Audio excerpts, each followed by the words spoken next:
Equal to 1 ऐसा इससे निकल करके आ रहा है, तो कहाँ गड़बड़ है?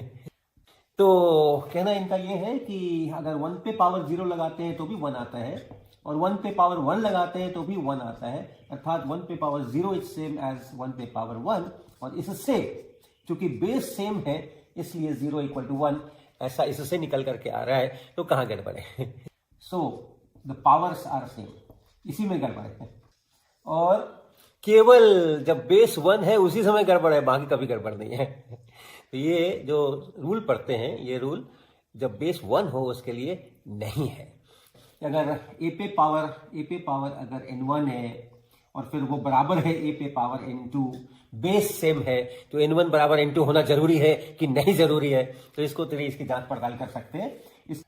इसको अगर मैं a पे पावर n2 से यहाँ पे भाग लगा देता हूं तो ये इधर 1 और इधर a पे पावर n1 माइनस n2। अब अगर आप लॉग ले लीजिए इसका, तो क्या बनता है?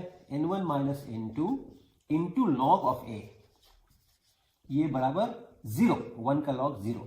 तो या तो ये 0 हो सकता है और या तो ये भी 0 हो सकता है, दोनों में से एक भी अगर 0 हो गया तो ये आपका इक्वेशन बिल्कुल सही चलता है।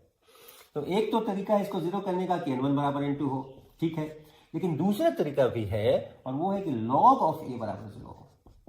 अगर log ऑफ a बराबर 0 हो जाए तो n1 बराबर n2 होना जरूरी नहीं है, इसके 0 होने से भी ये इक्वेशन मेरा सही सही बनता है। और log ऑफ a 0 होने का मतलब है कि a इज 1।